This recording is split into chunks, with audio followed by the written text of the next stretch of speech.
काल जे शिरूरमध्ये पोलीस स्टेशनमध्ये गुन्हा दाखल झालेला आहे. काय नक्की हायकोर्टाचे काय आदेश आहेत आणि त्या जे शेतकऱ्यांनी जे आरोप केले आहेत, काय आहेत नक्की की संस्थेवरती सध्या गुन्हा दाखल झाला आहे? संबंधित जे कर्जदार आहेत त्यांनी त्या ठिकाणी त्यांच्या उद्योग व्यवसायाकरता वाढीसाठी कर्ज घेतलं होतं.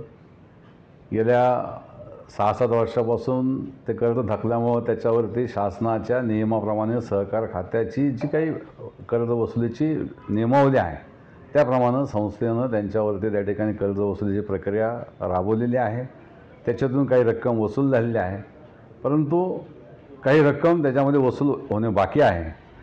आत्ता जे काही आपल्या मीडियाच्या माध्यमातून आम्हाला त्या ठिकाणी समजलं आणि आता त्याच्यामध्ये काही गोष्टी वाचायला मिळाल्या, त्याबद्दल आम्ही आमच्या त्या ठिकाणी कायदा विभागाला लगेच सांगितलेलं आहे आणि आम्ही त्याच्यामध्ये ते सगळं त्याची उत्तरं व्यवस्थितपणाने देणार आहोत. याच्यामध्ये कसलंही चुकीचं काम झालेलं नाही आहे.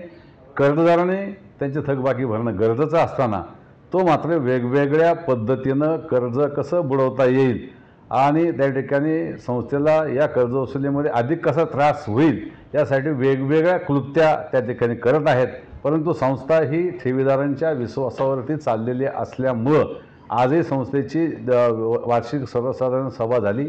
संस्थेचा ग्रोथ हा 30-35% जास्त आहे. ठेवीदारांचा संस्थेवरती विश्वास आहे. त्यामुळे अशा प्रकारचे जे कर्ज बुडवण्याची भूमिका घेणारे लोक आहेत ते वेगवेगळ्या पद्धतीनं त्या ठिकाणी चुकीच्या मार्गाने ते चाललेत. आम्हाला त्यांना विनंती आहे की त्यांनी त्या ठिकाणी कर्जाचा भरणा केला पाहिजे आणि आम्ही संस्था कायदेशीर मार्गानं व्यवस्थित चाललं असल्यामुळं यात संस्थेची कुठलीच चुकी नाही आहे. मेहरबान कोर्ट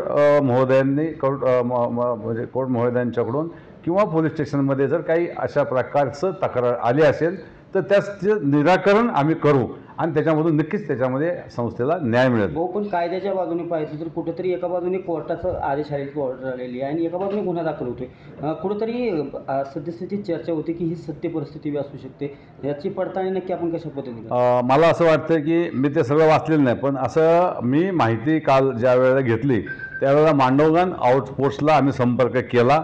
त्यांनी सांगितलं की आमच्याकडे तक्रार आलेली आहे किंवा माहिती घेण्याचं काम आलेलं आहे आणि त्यांनी सांगितलं की तुमची ठीक हरकत नाही. मग त्यांनी त्याच्या संदर्भातलं काही पुढची जी प्रक्रिया आहे ती नक्कीच त्याच्यामध्ये योग्यरीतीनं संस्था कायदा विभागाच्या सल्ल्यानुसार पुढं त्या ठिकाणी याच्यामधून जाईल आणि मला असं वाटतं की याच्यामध्ये कुठलंही तथ्य भविष्यामध्ये राहणार नाही. संस्थेला आत्तापर्यंत वसुली करताना अशा काही गोष्टी वेळोवेळी पुढं आल्या. संस्था हायकोर्टापर्यंत गेली. याही केसमध्ये ह्यांनी हायकोर्टामध्ये दाखल केलं तर हायकोर्टाने डायरेक्शन दिलेले आहेत की वसुली करावी म्हणून.